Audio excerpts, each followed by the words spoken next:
Toastmasters and strangers. When I was working for German television, which was part of CBS, my boss, who was extremely gay and a big star in Germany, he was always fretting about the Christmas show because we had to do an American Christmas show every year. So he used to say to me, "What kind of producer are you? You can't even get Bing Crosby singing White Christmas. You can't get Rita Garbo." This went on for weeks.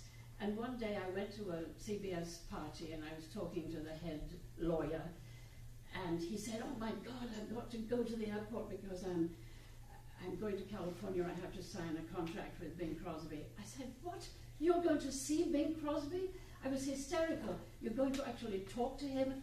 He said, "Yes, I am." So I said, "Could you just ask him if he would say one sentence for German television for our Christmas show?" He said, "I can't do that. I'm going to meet Bing Crosby at a lawyer's office. I will walk in, we'll all sign a contract, and I walk out. Why do you want me to do such a thing? I can't." So I said, "Okay, forget it." So 2 days later, Kevin O'Sullivan, this guy, calls me up and says, "Well, Bing Crosby was very nice. He invited us all out to lunch," and he said, "Sure, I'll do it. This is my telephone number. Tell her to call me. And this is the number, just call." So I was trembling. I called this number and I thought I was going to speak to the public relations person, or I was going to speak at least to his secretary. But it was Bing Crosby, and he was extremely crisp on the phone. And he said, "Yes." I said I would do it. "I'll give you 10 minutes.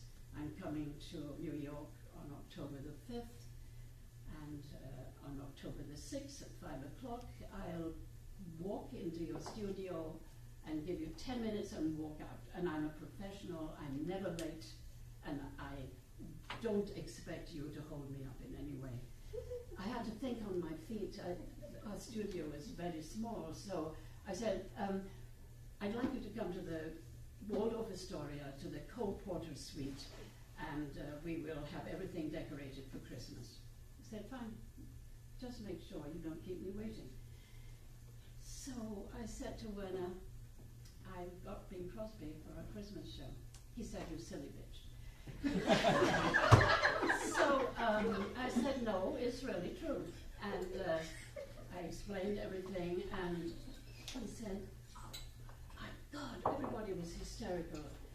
And then I thought, maybe the Cole Porter Suite is already booked, but it wasn't. We went there on October the 6th at 8 o'clock in the morning.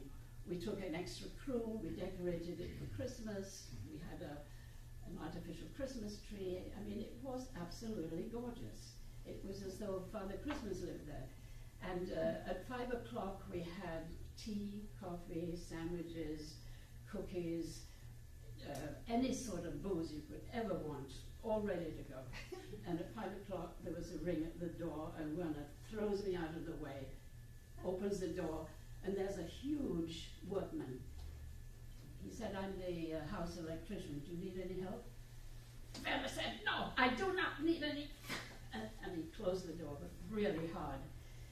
5:30, 6, 6:30. At 7:15, Werner turns around and screams at me, and he said, "Okay, you're English, you're funny.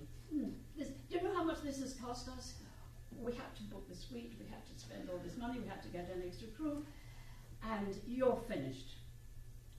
And I said, "Werner, Bing Crosby is here." And Werner turned around 180 degrees and smiled, a smile to melt butter. And Bing Crosby said, "I'm really sorry, the recording went absolutely wrong, and I've never been late like this in my life. I just couldn't reach you. I'll do anything you want." I said, "Will you sing White Christmas?"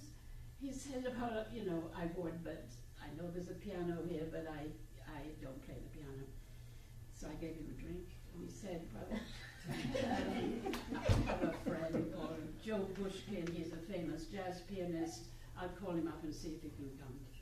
And Joe Bushkin on the phone said, "Listen, Bing, I can't get there before 40 minutes. I mean, That's the quickest I can get. And Bing said, it doesn't matter. There's plenty to eat and drink here.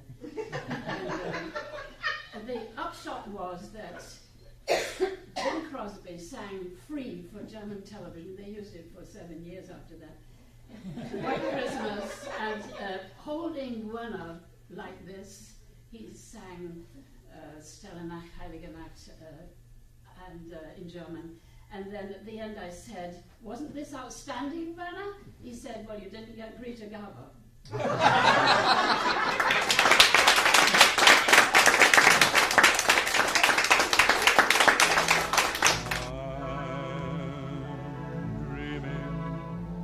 Of a white Christmas, just like the one